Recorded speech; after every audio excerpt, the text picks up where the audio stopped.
Hello बच्चों,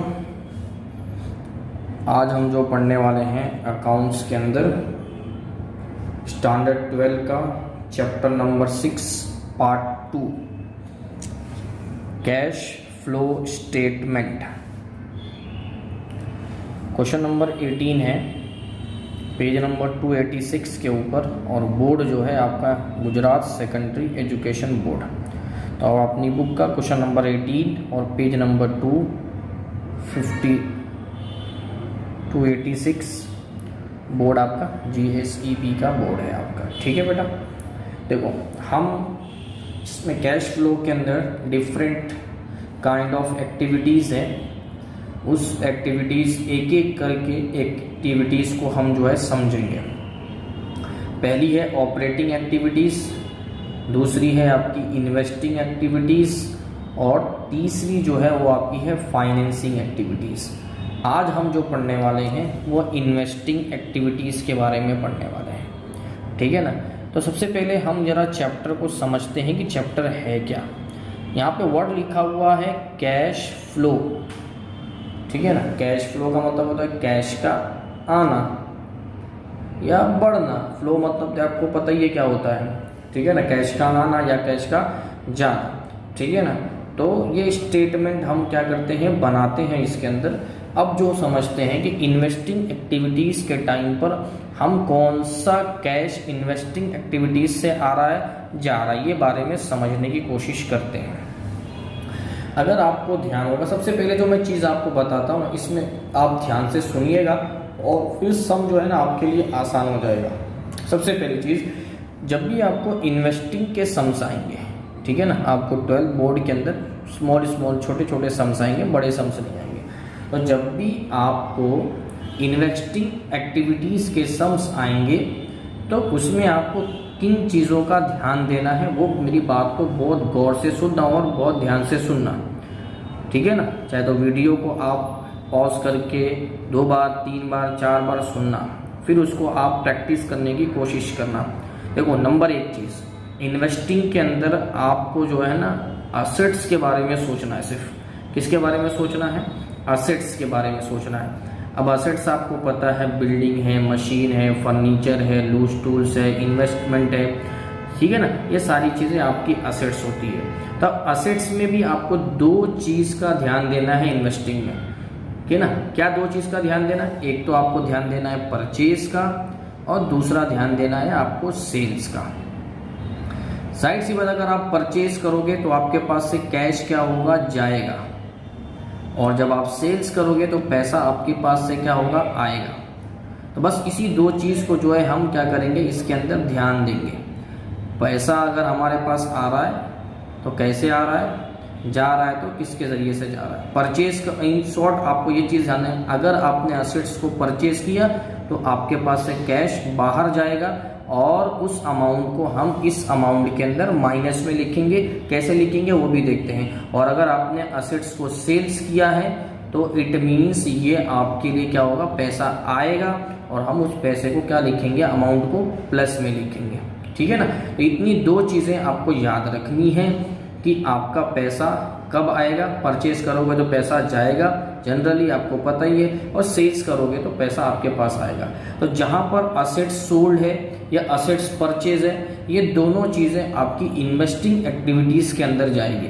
और इसके अंदर एक बहुत इंपॉर्टेंट चीज़ मैं आपको बता रहा हूँ, वो इंपॉर्टेंट चीज़ ऐसी है इंटरेस्ट रिसीव है तो भी आपको इसके अंदर लिखना है इन्वेस्टिंग एक्टिविटीज़ के अंदर, या फिर आपका रेंट रिसीव है। ये 2 चीज़ें अलग से मैं आपको बता रहा हूँ। इंटरेस्ट रिसीव ऑन इन्वेस्टमेंट, या इंटरेस्ट रिसीव ऑन डिविडेंड, या फिर रेंट रिसीव। ये 3 चीज़ आपको मैं एक्स्ट्रा बता रहा हूँ। ये अगर है तो आपको यहाँ पर उसको दिखाना है इन्वेस्टिंग एक्टिविटीज़ के अंदर। दूसरी चीज़, अगर आपको कुछ इनटेंजिबल असेट्स के बारे में पेड और सोल्ड के बारे में बताएगा तो भी हम इसको यहाँ पर शो करेंगे। मैंने वर्ड इस्तेमाल किया है पेड या फिर सोल्ड। ठीक है ना। ये वर्ड का इस्तेमाल देखना। इंटेंजिबल असेट मतलब गुडविल, पेटेंट, ट्रेडमार्क, कॉपीराइट, है ना, ये सारे आपके इंटेंजिबल असेट्स होते हैं। इंटेंजिबल असेट्स के बारे में अगर आपको पेड वर्ड आगे दिया हुआ है या फिर आपको कुछ बोला है कि इसमें से कुछ पार्ट आपको सोल्ड करना है, तो फिर आप उसको इन्वेस्टिंग एक्टिविटीज में दिखाओगे, अदरवाइज इसको हम ऑपरेटिंग एक्टिविटीज में दिखाते हैं। तो मेरी बात इतनी सी ध्यान से याद रखना, और जब वीडियो को आप बार बार देखते रहना तो आपको ये चीज़ें समझ में आ जाएगी। अब हम जो है सम की तरफ चलते हैं। आप अपने टेक्स्ट बुक निकाल लेंगे, पेज नंबर 286 के ऊपर आ जाइए और हम जो है एक स्मॉल सा छोटा सा सम करेंगे। पहले मैं आपको दिखा देता हूँ, ठीक है, उसके बाद फिर जो है हम सम स्टार्ट करेंगे। सिंपल सम है एकदम। देखो ये आपकी बुक पेज नंबर 286 के ऊपर क्वेश्चन नंबर 18 है, ध्यान से देखिएगा। बहुत आसान सम है एकदम, ठीक है। 4 मार्क का क्वेश्चन आपकी बोर्ड में इस चैप्टर से आता है, तो इसको अच्छी तरीके से समझ लीजिएगा। देखो, from the following given information calculate cash flow from investing activities. दिख रहा है ना आपको, फ्रॉम इन्वेस्टिंग एक्टिविटीज। जहां पर इन्वेस्टिंग एक्टिविटीज के बारे में जब भी आएगा ना, तो तुरंत आपका दिमाग जो है ना आपके असेट्स के ऊपर जाएगा। असेट्स में आपको क्या करना है, परचेज और सेल्स देखना है, और दूसरी चीज इंटरेस्ट रिसीव देखना है, और रेंट रिसीव देखना है, या फिर कोई इनटेंजिबल असेट्स की पेमेंट या फिर सोल्ड हुई है उस चीज को देखना है। चलिए तो हम पहले टिक कर लेते हैं इसमें से हमको क्या क्या जरूरत पड़ने वाली है।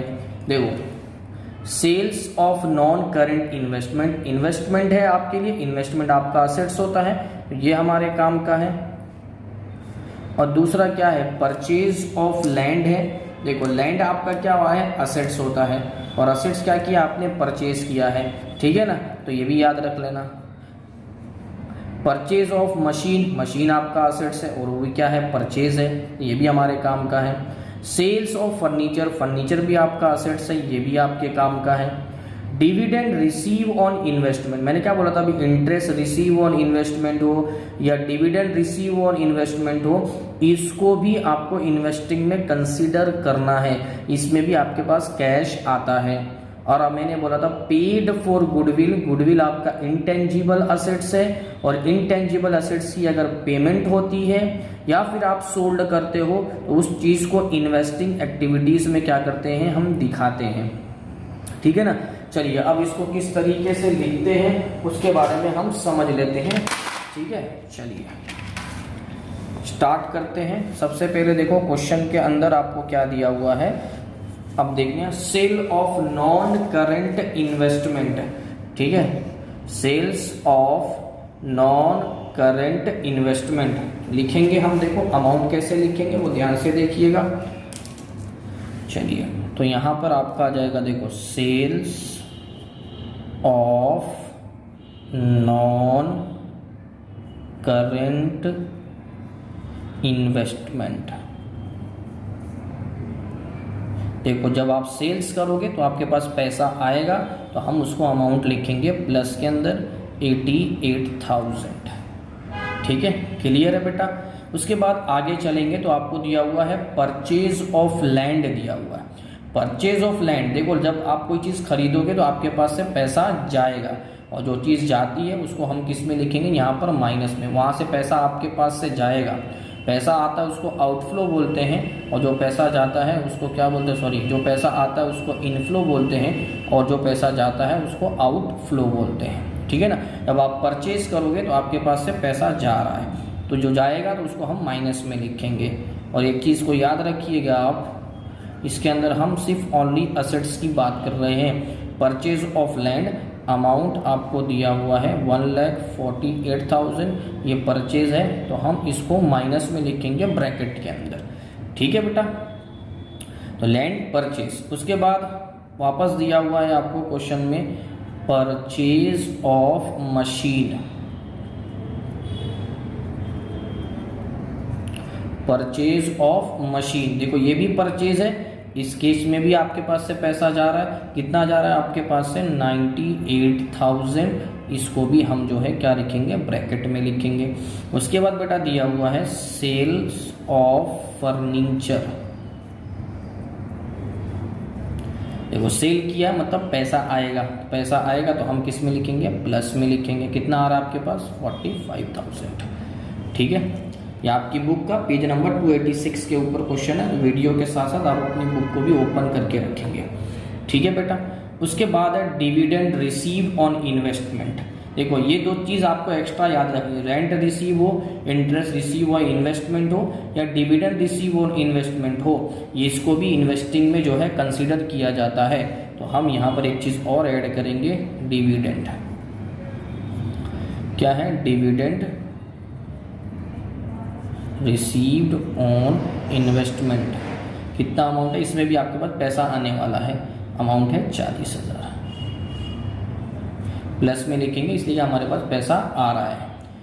ठीक है ना। दूसरी चीज़ इसके अंदर अगर आप ध्यान से देखोगे तो लास्ट में दिया हुआ है पेड फॉर गुडविल। मैंने अभी आपको बोला था इंटेंजिबल असेट्स के बारे में अगर आपको पेड या फिर सोल्ड के बारे में बताया है तो फिर आपको यहाँ पर जो है दिखाना पड़ेगा। अब यहाँ पे दिखाया है तो हम दिखाएंगे यहाँ पे पेड फॉर गुडविल। अदरवाइज इसको यहाँ पर नहीं दिखाया जाता, ऑपरेटिंग में दिखाया जाता। अगर कुछ नहीं बोला रहता तो मैं यहाँ पे इसको कंसीडर नहीं करता। पेड फॉर गुडविल जो अमाउंट है आपका 32,000 पेड किया है, तो आपके पास से पैसा गया तो इसको जो है हम क्या करेंगे, माइनस में लिखेंगे। ठीक है बेटा, चलिए अब इसको हम प्लस माइनस करेंगे।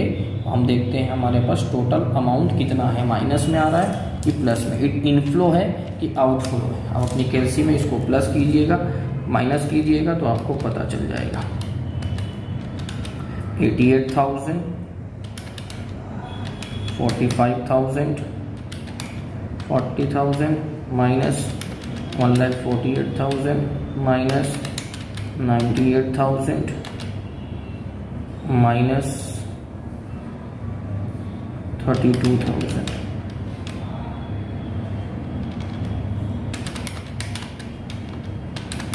$1,48,000 प्लस 98,000 और 32,000 माइनस 88,000 माइनस 45,000 माइनस 40,000। ठीक है, देखो अब इसको मैं अलग अलग करके आपको बताता हूँ। पहले प्लस वाले को प्लस कर लेते हैं, तो 88,000 प्लस 45,000 और 40,000। तो प्लस वाले का जो टोटल है वो आवरा मैं यहाँ पे वर्किंग करके आपको बता दे रहा हूँ, 1,73,000। अब माइनस वाला करके देख लेते हैं कितना है,